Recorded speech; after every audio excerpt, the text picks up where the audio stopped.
ST मोनथायनि दाबियाव फिन दुंहाव हादोरसा टायार सावनानै बेरेखा खुद्रिसारनाय आक्रासुनि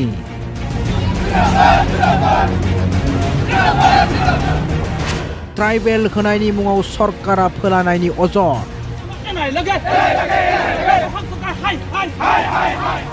हादोरसाजों लोगोसे तामुलपुरनि कुमारी काटायावबो तामुलपुर जिल्ला आक्रासुनि दैदेननायाव दुंहाव बेरेखा खुद्रिसारबाय।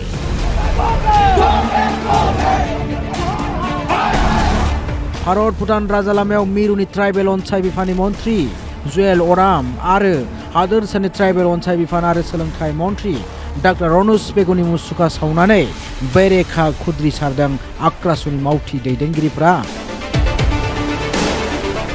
बीजेपी सरकार गो बेक एसटिजोंनो नांगोनानो बायदि स्लगानजों दुंहाव बेरेखा खालामो आक्रासुनि मावथिफोरा।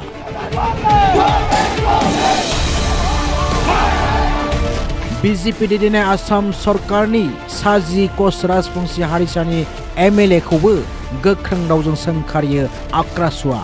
11টা বছর পার হৈ গল কিন্তু আমাৰ যি জনজাতিকৰণ আজি ভয়কভাৱনা হৈ থাকিলে অতি দুৰ্ভাগ্যৰ কথা। অসম বিধানসভাত যি অসমৰ জনজাতি পৰিক্ৰমা মন্ত্ৰী ৰনজ পেগুৰ ডাঙৰীয়াই যি মন্তব্য কৰিলে আমাৰ বিধানসভাত অতি দুৰ্ভাগ্যজনক কথা। আমি ধিক্কাৰ জনাইছো তামুলপুৰ জিলা কচ ৰাজবংশী ছাত্ৰ সন্থাই এনেকুৱা এখন মিছলীয়া চৰকাৰ আমাক যি প্ৰতাৰণা কৰিছে অতি দুৰ্ভাগ্যজনক। আমি গৰুহনা দিছো। बेबायदिनो जायगा जायगा जोंबाय मिरुनि बिफानारि मन्त्रि जुएल अरामनि मुसुखा मन्त्रि डाक्टर रनस बेगनि मुसुखा सावना बेरेखा नो एसटि नो रेस स्लगानजों दुंहाव।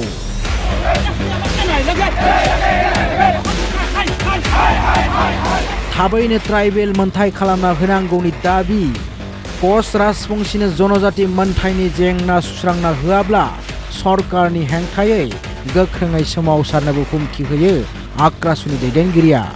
আমি কৈছো যে আমাৰ প্ৰাপ্য এই প্ৰাপ্যটো আমাক দিব লাগিব, অন্যথা কিন্তু আপোনালোকে মানে এই চৰকাৰখনে ভাবি থকা মানে তেখেতসকলে ভাবাত ভুল হৈছে যে কোচ ৰাজবংশীসকল এটা শান্ত হয় আৰু যে কোচ ৰাজবংশী শান্ত জাতি এটাক যদি উগ্ৰ কৰিব বিচাৰে তেতিয়াহ'লে অসমৰ কিন্তু পৰিৱেশ ভয়ানক হ'ব। जेब्लासिम कच राजबंशीफोरनो जनजाति मोनथाय होआ अब्लासिम बे बेरेखा सोमावसारनाय हाबाफारिया सोलिबाय थागोन होननाबो हुमखि होयो आक्रासुआ। जनजाति होनायखौ लानानै गोथौथि होयैनिबो अजद दैखांनानै दुंहाव बेरेखा सोमावसारो। जनजाति मोनथायखौ लानानै गारां दैखाङाब्ला कच राजबंशी एमएलएनि न' बेंथेनायनिबो हुमखि होबाय आक्रासुनि दैदेनगिरि मावथि बिथांमोना। आरो हादोरसाजों लोगोसे बङाइगाव जिल्लानि बरपारानि आक्रासु मावखुलिनि मोखांनिफ्राय आक्रासुआ दुंहाव बेरेखा खुद्रिसारना बेबायदि हुमखि होयो। আমাৰ যি কচ ৰাজবংশী বিধায়কসকল আছে তেওঁলোকে যেতিয়া জনজাতিকৰণৰ বিষয়টো যিটো যেনেকুৱা ধৰণৰ ভূমিকা তেওঁলোকে ল'ব লাগিছিল সেই ভূমিকা তেওঁলোকে গ্ৰহণ কৰা নাই। আৰু ইতিমধ্যে আমি সাজু হৈছোঁ যে কচ ৰাজবংশী বিধায়কসকলে জনজাতিকৰণৰ বিষয়টো নিজৰ জাতিৰ হকে যদি মাত নামাতে অনাগত দিনত আমি আক্ৰাসুৱে আমাৰ যি কচ ৰাজবংশী বিধায়কসকল আছে মন্ত্ৰীসকল আছে তেওঁলোকৰ কিন্তু ঘৰ খেৰাव কাৰ্যত আমি মানে বাধ্য হ'ম। फारसेथिं 16थि आसाम आयेन आफादनि रांबावजा जुथुमा सोलिगासिनो। बे रांबावजा जुथुमाव बिफानारि मन्त्रि डाक्टर रनस बेगनि बिबुंथिनि उनावनो बृहस्पतिबाराव हादोरसा नाङैनो आक्रासुआ फिन टायार सावनानै खुद्रिसारनाय नुनो मोनदों। ब्यूरो रिपोर्ट असम लाइव 24 बड' लाइव 24।